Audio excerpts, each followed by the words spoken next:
प्रणाम। मैं सुरेंद्र शर्मा। हमारा ज्योतिष का मूल पॉइंट सूक्ष्म ज्योतिष काफ़ी लंबे समय से चला आ रहा है, जिसमें हमने बहुत सी चीज़ें यहाँ डिस्कस की हैं। आज का हमारा जो अग्रिम पाठ है वो है वृष लगन की कुंडली में दशम भाव, चतुर्थ भाव से लेकर के दशम तक आज हम जाएंगे। अर्थात चतुर्थ से प्रारंभ करके सूर्य, केतु और बृहस्पति का संयुक्त रूप से क्या फल होगा। अर्थात किसी इस कुंडली में, इस लगन की कुंडली में ये तीन ग्रह जब भी भिन्न भिन्न अंशों में, भिन्न भिन्न नक्षत्रों में, भिन्न भिन्न भावों में विराजित होंगे तो किस प्रकार का फल देंगे। इसमें अनुमान से हमने सूर्य को 7 अंश लिया हुआ है, केतु को 14 अंश और बृहस्पति को 21 अंश, क्योंकि प्राय ये देखा गया है, जैसा कि लोगों ने सूचना दी कि जो 1 से 30 अंश की राशियां हैं, सामान्यतः उनको 3 भागों में मानकर लोग देखते हैं। 0 से 10 अंश, 10 से 20 अंश, 20 से 30 अंश,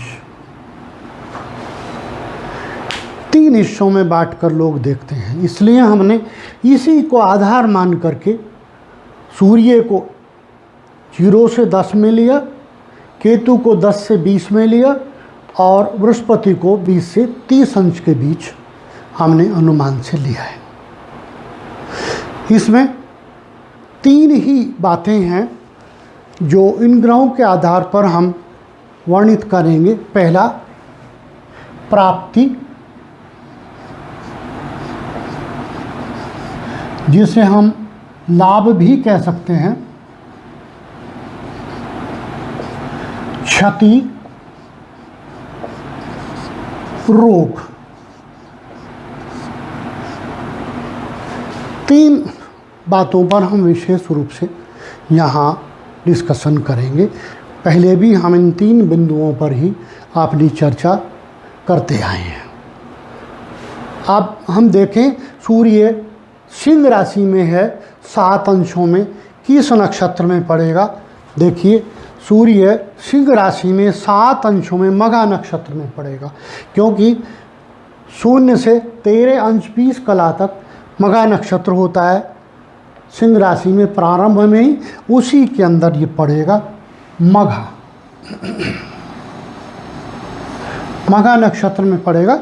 और केतु 14 अंशों में, देखिए सिंह राशि में 13 अंश 20 कला से आगे 26 अंश 40 कला तक पूर्वा फागुनी नक्षत्र होगा, तो यहाँ केतु पूर्वा फागुनी नक्षत्र में पड़ेगा। बृहस्पति 21 अंशों में, देखते हैं सिंह राशि में बृहस्पति 21 अंशों में, क्योंकि 26 अंश 40 कला तक पूर्वा फागुनी नक्षत्र है, इसलिए बृहस्पति भी यहाँ पूर्वा फागुनी नक्षत्र में ही पड़ेगा। अब इनके सम्मुख दशम भाव में राहु स्थित है, जो कि केतु के विपरीत आएगा। वो वहाँ 14 अंशों में है, तो 14 अंशों में राहु यहाँ कुंभ राशि में किस नक्षत्र में पड़ेगा, ये हम देखते हैं। कुंभ राशि में 20 अंश तक, 6 अंश 40 कला से 20 अंश तक यहाँ शतभिषा नक्षत्र पड़ेगा, तो ये शतभिषा नक्षत्र में पड़ेगा। ये स्थिति हुई। अब सूर्य मघा में, मघा का स्वामी केतु, मघा का स्वामी केतु होता है, और केतु की युति में भी सूर्य है। मघा के नक्षत्र में होने से केतु की छाया से दूषित हो गया सूर्य, और यहाँ केतु स्वयं स्थित है तो दोनों से सूर्य यहाँ दूषित हो गया। सम्मुख राहु की छाया भी है जो 7वीं दृष्टि से सूर्य को देखती है, इस प्रकार से यहाँ सूर्य पूर्णतः दूषित हो जाता है। परंतु एक सकारात्मक बात है कि सूर्य अपनी राशि में है, परंतु अपनी राशि में होते हुए भी सूर्य को दोष तो यहाँ अवश्य लगेगा, क्योंकि 2 स्थितियों में है, केतु की युति में है, केतु के नक्षत्र में है, और साथ में राहु की 7वीं दृष्टि है। राहु यहाँ बहुत कुटिल है, क्योंकि राहु यहाँ शतभिषा नक्षत्र में है, और शतभिषा नक्षत्र का स्वामी भी राहु ही होता है। इसलिए यहाँ सूर्य उत्तम फल देते हुए भी उस फल को इस प्रकार का देगा कि वो लाभ की जगह कम, हानि ज़्यादा करे। लाभ भी मिले, हानि भी मिले, हानि का प्रतिशत ज़्यादा हो, यद्यपि वो अपनी राशि में है। फिर वो केतु से युद्ध हो गया तो केतु की छाया आ गई। आगे फिर बृहस्पति पूर्व फागुनी नक्षत्र में है। पूर्व फागुनी नक्षत्र का स्वामी होता है शुक्र। शुक्र के नक्षत्र में मित्र के साथ, मित्र की राशि में सूर्य बृहस्पति का मित्र है।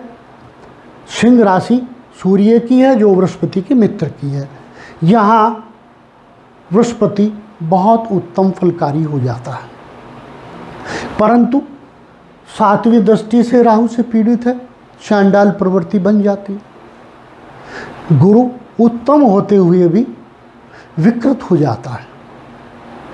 इस प्रकार की स्थिति यहाँ बनेगी। इस स्थिति में चतुर्थ भाव में बैठ करके ये 3 ग्रह मध्यम फलकारी रहेंगे। क्यों? ये 2 दूषितता हो गई और बृहस्पति यहाँ उत्तम फलकारी हो गया, इसलिए यहाँ से प्राप्त होने वाले सुख 60% रहेंगे। आधे से अधिक सुखकारी ये स्थिति रहेगी। माता ठीक होगी, स्वस्थ होगी, बीच बीच में रोग जरूर घेरेंगे लेकिन स्वस्थ होगी। व्यक्ति को वाहन और घर का सुख प्राप्त होगा, परिवार का सुख भी प्राप्त होगा, लेकिन चूंकि राहु की दृष्टि में तो परिवार में झगड़े तो होंगे। और अगर वो वाहन ले लेता है ये व्यक्ति तो वाहन से इसका एक्सीडेंट भी होगा। क्यों? क्योंकि राहु देख रहा है और एक्सीडेंट कारक ग्रह केतु वहाँ है। इस प्रकार की स्थिति यहाँ होगी। यहाँ बैठा हुआ राहु पंचम दृष्टि से परिवार के भाव को देखता है। यहाँ इस भी परिवार के भाव को देखता है तो परिवार को तोड़ने का प्रयास करेगा, यही राहु। धन की स्थिति को कम करेगा, मध्यम धनकारी रह जाएगा। ये स्थिति यहाँ होगी। यदि यही 3 ग्रहों की युति, 3 ग्रह एक साथ पंचम भाव में बैठ जाएं तो कैसा फल होगा देखते हैं। सूर्य, केतु, बृहस्पति। अब अनुमान से इनके हम अंश भी लिख लेते हैं।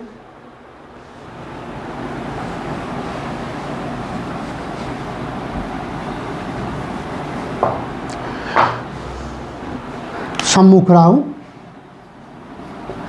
अनुमान से इनके अंश भी लिख लेते हैं। वैसे तो हमने ये बाद में पहले भी जिक्र किया है और बाद में भी ये जिक्र हम आगे इसकी चर्चा करेंगे कि एक ग्रह किसी भी भाव में जब बैठता है तो वो 3 भिन्न भिन्न नक्षत्रों में हो सकता है, क्योंकि 0 से लेकर 30 अंश के बीच में वो विचरण करेगा। एक राशि का मान इतना ही होता है और जिस भी स्थिति में होगा उसी नक्षत्र के अनुसार वो फल देगा।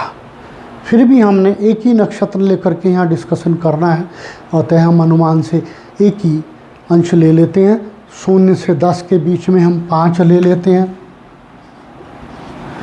10 से 20 के अंदर हम 17 ले लेते हैं और 20 से 30 के अंदर हम 28 ले लेते हैं। देखिए ये मात्र इसलिए है क्योंकि हमने यहाँ डिस्कशन करना है, फल का वर्गीकृत करना है भिन्न भिन्न ग्रहों का, और फिर युग्मित फल को हमें यहाँ वर्णित करना है। लिहाजा अनुमान से ही हम अंश लेंगे। वस्तुतः तो इन अंशों की स्थिति जब कुंडली हमें प्राप्त होती है तो उसमें देखी जाती है कि किसी की कुंडली में कोई ग्रह कितने अंशों में किस भाव में है, परंतु हमने यहाँ अनुमान से लिया है। जब यहाँ देखिए सूर्य 5 अंशों में और कन्या राशि में किस नक्षत्र में होगा, कन्या राशि में 10 अंश तक उत्तरा फागुनी नक्षत्र है, 0 से 10 अंश तक, तो यहाँ ये उत्तरा फागुनी में होगा।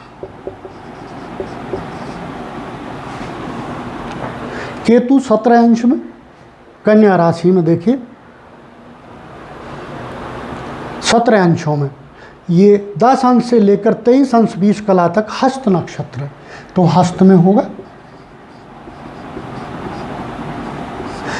और बृहस्पति 28 अंशों में कन्या राशि में, 28 अंशों में चित्रा नक्षत्र में पड़ेगा। चित्रा इसके सम्मुख बैठा हुआ राहु इतने ही अंशों में होगा जितने अंशों में केतु है, 17 अंश में।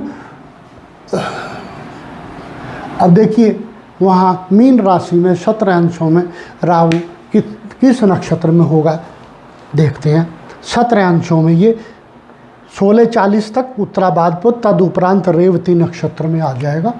ये रेवती नक्षत्र में आ जाएगा। ये स्थिति यहाँ बनती है। अब इसके फल पर चलते हैं।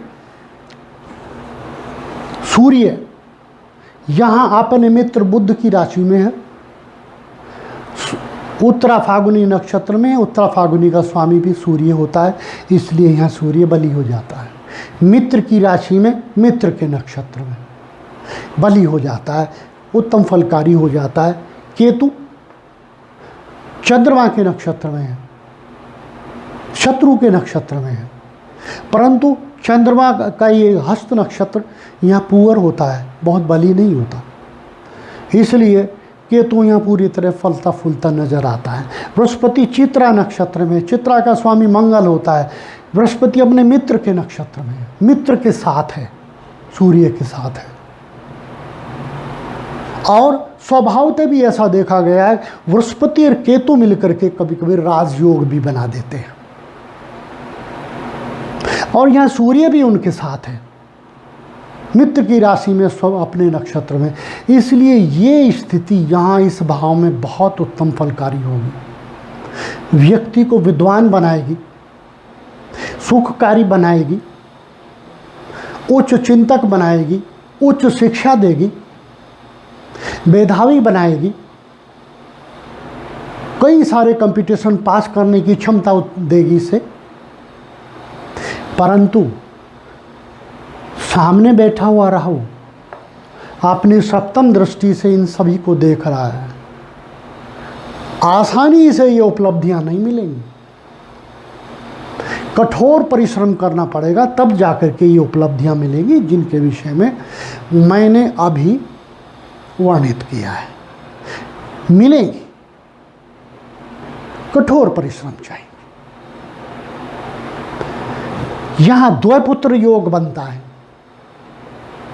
इस स्थिति में सूर्य और बृहस्पति एक एक पुत्र का दाता बनता है, द्वैपुत्र योग बनता है, परंतु सामने से राहु देख रहा है, इसलिए एक से अधिक क्षीण भी हो सकते हैं। यदि ये स्त्री की कुंडली है तो क्षीण का योग बनता है, गर्भपात हो जाए, डिलीवरी में बाधा भी बनती है। क्यों? क्योंकि ये यहाँ से पेट का भाव भी कहा जाता है और सर्जरी भी करा सकता है। ये राहु पेट में कोई ना कोई ऐसा रोग दे सकता है जिससे व्यक्ति जूझे, फ्रस्ट्रेशन भी दे सकता है सिर में, क्योंकि ये मस्तिष्क का भाव भी है और राहु वहाँ से देखता है। ये स्थिति यहाँ होगी। वहाँ बैठा हुआ राहु इस स्थान पे, ये रेवती नक्षत्र में, रेवती नक्षत्र का स्वामी बुध होता है, इसलिए नपुंसक के नक्षत्र में है। नपुंसक के नक्षत्र में 11वें भाव में राहु उत्तम फलकारी नहीं होता। यदि ये व्यक्ति व्यापार का काम करता है तो व्यापार के लाभों के लिए बाधक होगा, आसानी से लाभ प्राप्त नहीं होंगे, काफ़ी जदोजहद करनी पड़ेगी, जटिलताएं सामने आएंगी। वहाँ बैठा हुआ राहु अपनी 9वीं दृष्टि से 7वें भाव को देखेगा, वैवाहिक सुखों को बाधित करेगा, पत्नी से विवाद कराएगा, पत्नी को रोग दे देगा, जन्म संबंधी रोग दे देगा। इस प्रकार के फल यहाँ इस युति द्वारा और राहु द्वारा प्राप्त होंगे। आप अगले भाव पर चलते हैं। यदि इन तीनों ग्रहों का एक साथ होना 6ठे भाव में हो जाए तो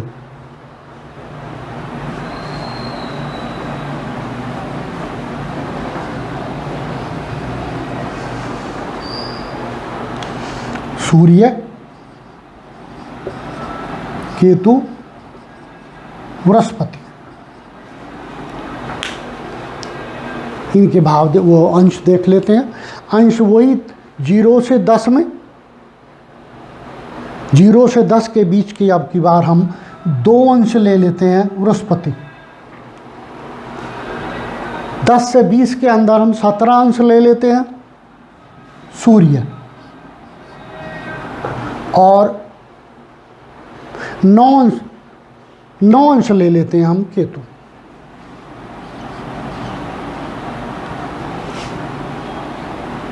तो राहु भी 9 अंश में ही हो जाएगा सामने बैठा हुआ।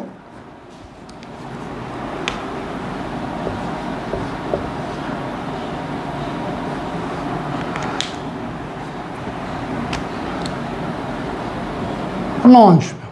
अब हम देखिए ये किस किस नक्षत्र में ये यहाँ पर स्थापित हैं। सूर्य 17 अंश में तुला राशि में। तुला राशि देखिए, तुला राशि में सूर्य 17 अंश में स्वाति नक्षत्र में पड़ता है। केतु 9 अंशों में तुला राशि में, 9 अंशों में, ये भी स्वाति में पड़ता है। और बृहस्पति 2 अंशों में तुला राशि में चित्रा नक्षत्र में पड़ेगा, क्योंकि यहाँ 0 से 6 अंश 40 कला तक चित्रा है, तो ये चित्रा नक्षत्र में पड़ेगा। इनके सम्मुख बैठा हुआ राहु वहाँ मेष राशि में है, 9 अंशों में। देखिए मेष राशि में राहु 9 अंशों में अश्विनी नक्षत्र में पड़ेगा।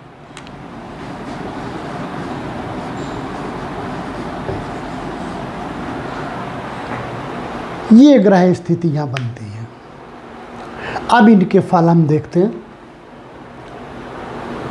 सूर्य शुक्र की राशि में उत्तम नहीं होता, क्योंकि शुक्र सूर्य का शत्रु होता है। और स्वाति नक्षत्र में, स्वाति नक्षत्र का स्वामी राहु, और राहु सम्मुख यहाँ सामने से देख रहा है। वैसे भी राहु कुटिल है, अश्विनी नक्षत्र में है। अश्विनी नक्षत्र का स्वामी केतु होता है। राहु स्वयं केतु के नक्षत्र में और सूर्य स्वयं राहु के नक्षत्र में, और ये दोनों बली होकर के ये कुटिल बल सम्मुख दृष्टि सूर्य पर डालता है। और सूर्य राहु से यहाँ पर भी दूषित है, क्योंकि स्वाति नक्षत्र का स्वामी राहु होता है, इसलिए यहाँ ये सूर्य क्षतिकारक हो जाता है, उत्तम फल कारक नहीं रहता। इसके यहाँ प्राप्त होने वाले फल 25% से भी नीचे रह जाते हैं। केतु सूर्य की युति में यहाँ और स्वाति नक्षत्र में, राहु के नक्षत्र में उत्तम नहीं रहता, घटिया हो जाता है। बृहस्पति मंगल के नक्षत्र में और यहाँ शुक्र की राशि में। बृहस्पति शुक्र की राशि में उत्तम नहीं होता। यहाँ शुक्र की राशि हो और उसमें दूषितता उत्पन्न हो जाए, जैसे कि यहाँ दूषितता हो गई है सूर्य और केतु के द्वारा, और बृहस्पति यहाँ आनंददायक हो जाता है। ऐसी स्थिति का व्यक्ति चरित्र का भी खराब हो जाया करता है। क्यों? क्योंकि ये ग्रह स्थिति यहाँ उत्तम नहीं है और सामने से राहु देखता है। राहु इस व्यक्ति को मन चला अवश्य बना देता है।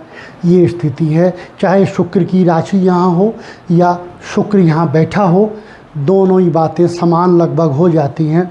साथ में ग्रह स्थिति भी अच्छी नहीं है, नक्षत्र स्थिति भी खराब है। ये स्थिति यहाँ अच्छी नहीं है, घटिया फलकारी होगी, रोग देगी, बाधाएं देगी, कंपटीशन पास कराने में दिक्कत आएगी। क्यों? क्योंकि कंपटीशन के भाव से दूसरा पड़ता है, प्राण से दूसरा शिक्षा का, कंपटीशन से दूसरे भाव का, कंपटीशन की सफलता का बाधा आएगी।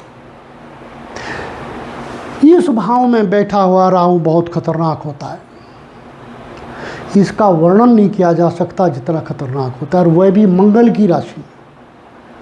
यहाँ बैठा हुआ राहु चरित्र का खराब बनाता है, भूत प्रेत की बाधाओं से ग्रस्त बनाता है,